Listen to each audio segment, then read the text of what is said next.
প্রবীর একটু সরে রাজবীর একটু সরে প্রবীরের মুখটা। হ্যাঁ ঠিক আছে ঠিক আছে।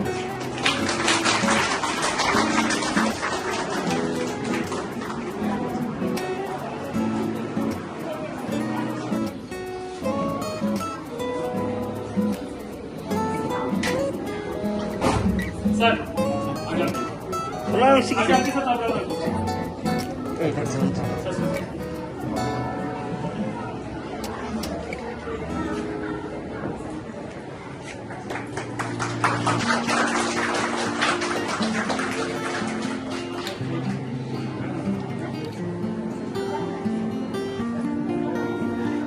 ওই দিক থেকে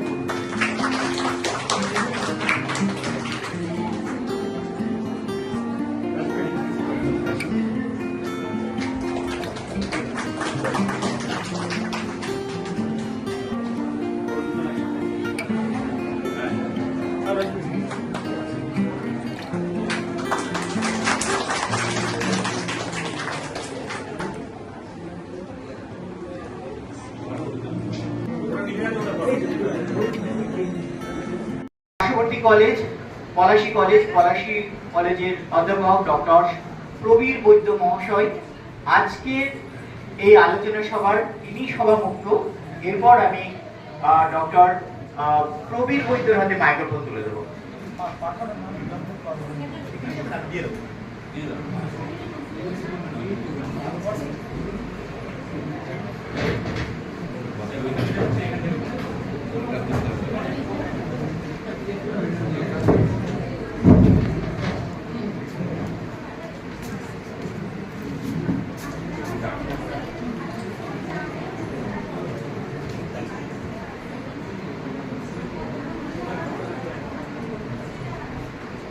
আজকের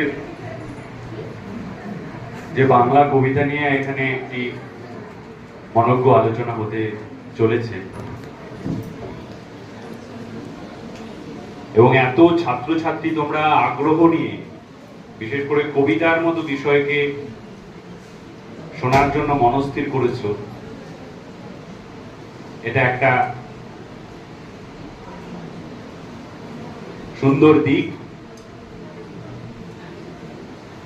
এবং যারা এই মূল আলোচনায় তাদের বক্তব্য রাখবেন দুজনেই তাদের বিষয়ে তাদের ভাবনায় প্রাজ্ঞ মানুষ, তারা বলবেন। আমি এই দুজনের মাঝখানে শুধুমাত্র সংযোগের ভূমিকা পালন করব। তার আগে বলি, প্রীতিলতা ওয়েদেরদার মহাবিদ্যালয়ে এরকম একটা সুন্দর পরিবেশে এবং এই ঘরটি ছোট অথচ খুব তাৎপর্যপূর্ণভাবে সাজানো, বিবেকানন্দ, রামমোহন, গান্ধীজি থেকে শুরু করে রবীন্দ্রনাথ, শিক্ষাপ্রতি গুরুচাঁদ ঠাকুর সবার সহাবস্থান নিয়ে এরকম একটি পরিসর তৈরি করা হয়েছে যেখানে এই আলোচনা দুজন কবি প্রখ্যাত, একজন শঙ্খ ঘোষ, একজন সুধীন্দ্রনাথ দত্ত। এবং আলোচনার শুরুতেই বলে রাখি, এই আলোচনা শুধু এক কেন্দ্রিক হোক এটা আমরা চাইছি না, তোমরাও অংশ নেবে কবিতা নিয়ে এবং বিষয় নিয়ে। যদি তোমাদের কোনো জিজ্ঞাসা থাকে তোমরা সেটি করতে পারো। আমি বিশেষ করে ছাত্রছাত্রীদের উদ্দেশ্যে এই কথাগুলো বলতে পারি, তাহলে কবিতার নান্দিপাঠ বোধহয় করা অসম্ভব একটি বিষয় আর কি।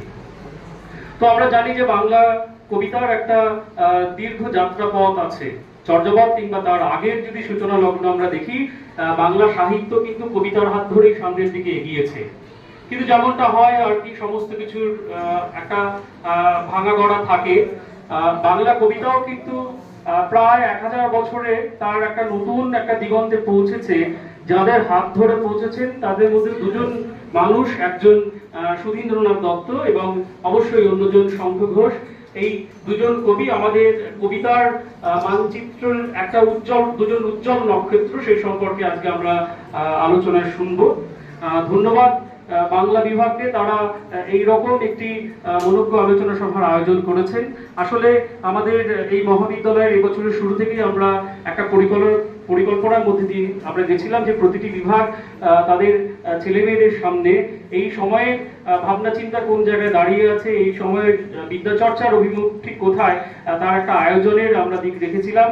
প্রায় প্রতিটি বিভাগ তারা ইতিমধ্যে সেমিনারের মাধ্যমে ছেলেমেয়েদের কাছে সেই বার্তা পৌঁছে দিয়েছে। আজকে বাংলা বিভাগের দিন, বাংলা বিভাগের আমরা শুনবো ছেলেমেয়েরা যারা এখানে আছে কিংবা অন্য বিভাগের ছেলেমেয়েরাও যারা আছে তারা বাংলা কবিতার এই যে রূপান্তর সেই সম্পর্কে তারা বলবেন। এবং কবিতা তো শুধুমাত্র যে প্রেমের কথা বলে তা নয়, কবিতা বিদ্রোহের কথা বলে, কবিতা প্রতিবাদের কথা বলে। সুধীন্দ্রনাথ কিংবা শঙ্খ ঘোষ কিভাবে তাদের কবিতায় প্রেম, বিদ্রোহ, বিপ্লব এবং প্রতিবাদের কথা বলেছেন সেটা আমরা আজকে আলোচনায় নিশ্চয়ই শুনতে পাবো। ধন্যবাদ সেই সুদূর আন্দামান থেকে আজকে আমাদের মধ্যে উপস্থিত হয়েছেন অধ্যাপক রাসবিহারী ব্যানার্জি। আর আমাদের একেবারেই কাছাকাছি কল্যাণী বিশ্ববিদ্যালয় থেকে উপস্থিত হয়েছেন ডক্টর শ্যামাশ্রী বিশ্বাস সেনগুপ্ত এবং প্রবীর কুমার বন্ধু, উনি পলাশী কলেজে আছেন। এই তিনজনের সঙ্গেই ধন্যবাদের সম্পর্ক নয় আর কি, একেবারেই আমাদের কলেজ এবং আমাদের একেবারেই কাছাকাছি থাকা মানুষ। আপনারা আমাদের ছেলে মেয়েদের জন্য অত দূর থেকে এসেছেন, অসংখ্য ধন্যবাদ। আপনাদের সাহচর্যে আমাদের এই সেমিনার প্রাণবন্ত হয়ে উঠুক। আর যেমনটা আর কি এর আগেও তোমরা জানো যে চেয়ারের একটা মস্ত বড় দুর্ভাগ্য যে তারা এই ধরনের সেমিনারে সমস্ত সময় থাকতে পারে না, তার কারণ আমাকে বিশেষ করে এখনই একটু উপরে যেতে হবে, অন্য একটা আমাদের কাজ চলছে। তবে আমি সেমিনারে আসবো, শুনবো, ইচ্ছে রইল। আবারও বলছি যে সেমিনারের শুভেচ্ছা আমরা জানাচ্ছি। শঙ্খ ঘোষের মতন আমরা বলতে পারি আমার সন্ততি স্বপ্নে থাক, সেই স্বপ্নের দিকেই আমরা যাত্রা করব আগামী কয়েক ঘন্টা। সবাই ভালো থাকবে, শুভেচ্ছা রইল।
বুকে চোখ দিয়ে তাই তো ডাকো, ও গো দুঃখ জাগানিয়া তোমায় গান শোনাবো। এলো আধার ঘিরে পাখি এলো নীড়ে, তোরি এলো তীরে, শুধু আমার হিয়া বিরাম পায় না কো, ও দুঃখ জাগানিয়া তোমায় গান শোনাবো। আমার কাজের মাঝে মাঝে কান্না ধারার দোলা তুমি থামতে দিলে না যে, আমার কাজের মাঝে মাঝে আমায় পরশ করে প্রাণ সুধায় ভরে তুমি যাও যে সরে, বুঝি আমার ব্যথা আড়ালেতে দাঁড়িয়ে থাকো, ও গো দুঃখ জাগানিয়া তোমায় গান শোনাবো। ধন্যবাদ।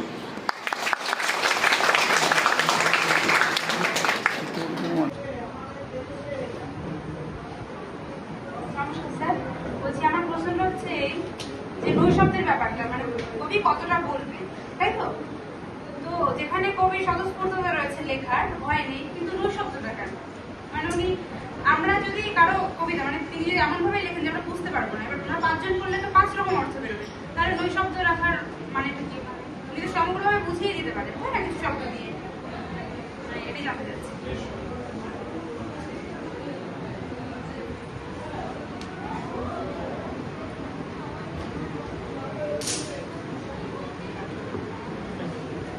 প্রশ্ন পেলে একটু আনন্দই হয়।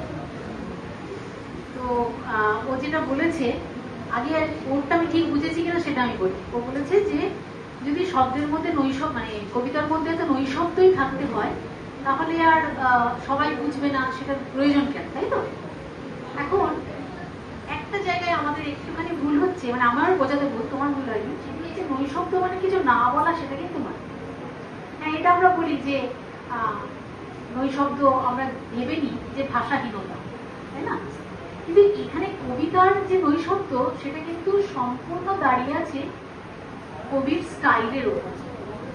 যেটাকে যেমন একটা ওই বিচ্যুতির কথা আমরা বলি, লিঙ্গুইস্টিক্স ডেভিয়েশন আমরা বলছি, যে একটা ধরো কোনো কিছু জানার আমাদের একটা আদর্শ আছে যে এটা এরকম হবে, আমার কাছে কবিতাটা থাকলে ভালো হতো, কিন্তু আমরা দেখতে পাচ্ছি যে সেই প্রসঙ্গে সেটি ব্যবহার না করে সম্পূর্ণ অন্যভাবে তাকে প্রয়োগ করা হলো।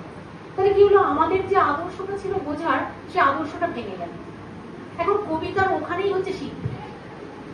আমরা ঠিক যেভাবে এতদিন যা বুঝে এসেছি, সেটাকে অন্যভাবে দেখা গেল অতটা বলা হলো না, বা যা বলা হলো সেখানে একটা কি বলবো, আমাদের একটা ইশারা থাকলো। আমরা যারা যারা বুঝে নিতে পারলাম, বুঝলাম, কিন্তু তার মানে এটা কিন্তু একেবারেই নয় যে সেখানে ভাষা নেই বা একটা শব্দ বলে কবি শেষ করে দিলেন, তা কিন্তু নয়। কিন্তু দেখা যাচ্ছে, যেমন ধরুন আমার এক্ষুনি একটা কবিতার কথা, গল্পের কথা মনে পড়ছে, কবিতা মুখস্থ রাখতে পারে না, ওই তোরা বলে দিল তাই। সেটি হচ্ছে যে মহেশ গল্পটা। আমরা এখন মহেশ গল্পটা ঘটনা সই করেছি, ওই জন্য আমি কথাটা বলছি। মহেশ গল্পের শেষে কি দেখা গেল, যে গোপুর কি বললো, যে আল্লাহ তুমি মাফ করো না যারা তোমার এই মহেশকে তৃষ্ণার জল পেলো না। এখন যারা আমরা একটু স্টাইল নিয়ে কাজ করি গদ্যপদ্যের, আমাদের ক্ষেত্রে মনে হয়েছে, অনেকেরই মনে হয় যে এই বাক্যটা বা এই অনুচ্ছেদটা না থাকলেই গল্পটা ভালো, আরো ভালো, মানে গল্প তো সুন্দর, কিন্তু আমরা যা বলতে চাই, আমরা যা ভেবে, মানে পাঠকেরও যে ভাবার একটা জায়গা আছে যেখান থেকে রিডার্স রেসপন্স তৈরি হয়। আমার এটা লেখা পড়লাম, লেখা পড়ে আমার কিছুই মনে হলো না, আমার রেসপন্স তৈরি হলো। এখন হতে পারে লেখাটা ভালো না হতেই পারে, আবার এমনও হতে পারে যে লেখক যে অর্থে লিখেছেন তার ধারে কাছে পৌঁছতে পারেনি, তার জন্য ভালো না। কবিতার ক্ষেত্রেও আমরা সবটা বলে দেবো না, আমরা একেবারে নোট লেখার মতো বুঝিয়ে দেবো না, আমরা স্তবকের পর স্তবক লিখে যাবো। আবার ধরুন ঠিক এইটাই আপনাদের একটা প্রসঙ্গ বলতে পারি, বিভূতিভূষণের পথের পাঁচালী, অপুর নিশ্চিন্তপুর শেষ হয়ে যাচ্ছে, এটাও মোটামুটি জানা, ওই জন্য বলছি। অপুর নিশ্চিন্তপুর পর্ব শেষ হয়ে যাচ্ছে, সে কোথায় যাচ্ছে? কাশিতে যাচ্ছে। কার সাথে? বাবা মায়ের সাথে। দিদি মারা গেছে। সেখানে বলা হচ্ছে যে মূর্খ বালক, পথ তো আমার শেষ হয়নি, তারপরে অনেকটা হচ্ছে।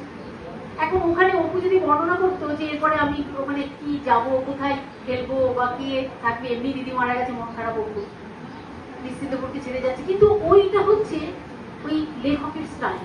মূর্খ বালক কত শেষ হয়ে গেল, তোমাকে অনেকক্ষণ চলতে হবে, সবে নিশ্চিত করতে তোমার শুরু হলো। তুমি জানো না তোমার জীবনে কি আছে, তুমি জীবনে কোথায় কি পাবে, কি পরিস্থিতির সম্মুখীন হবে। এবং আমরা সারা জীবন ধরে মানে পুরো যদি আমরা অপুর ট্রিলজিটা দেখি তাহলে একেবারে অপর্ণার মৃত্যু অব্দি আমরা দেখতে পাচ্ছি পরপর তার জীবনে এক একটা করে ঘটনা ঘটে যাচ্ছে। এখানে কিন্তু তার ইশারাটা বিভূতিভূষণ ওইভাবে দিয়ে এসেছে। কবিতার ক্ষেত্রেও কিন্তু ওই ইশারাগুলোকে আমরা যদি নৈশব্দের ইশারা, যেমন ধরুন না, আমি যে কবিতা দুটো লাইন বললাম যে প্রতিদিন ভোরের কাগজে বর্বরতা শব্দ তার নিত্য নব প্রসারণ খোঁজে প্রতিদিন। এখন এনাদের বর্বরতার কিছুই প্রমাণ আমরা রাখতে পারতাম, কি কি বর্বরতা ঘটেছে কবির তো প্রতিদিন দেখছেন আমাদের মতো,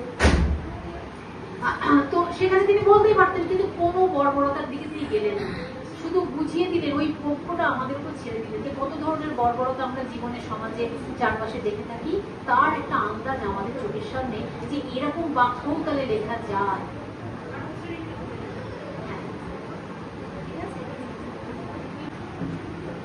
আচ্ছা, নৈশব্দ বলতে কি আমরা তো অনেক সময় অলংকারের ব্যবহার করি, বা আমরা যেটা বক্তব্য যেটা বলতে চাই সেটা ডিটেলসে বলি না, মানে বিস্তারিতভাবে বলি না, কিছু অলংকার ব্যবহার করা হয়, বা একটা লাইনের মধ্যে কিন্তু অনেক কথা প্রকাশ পায়, সেটাকে কি আমরা নৈশব্দ বলবো? মানে শব্দ ব্যবহার করা হলো না, কিন্তু একটা শব্দের মাধ্যমে কিন্তু অনেক কিছু বোঝানো হয়, আর সেটাকে কি আমরা নৈশব্দ বলবো?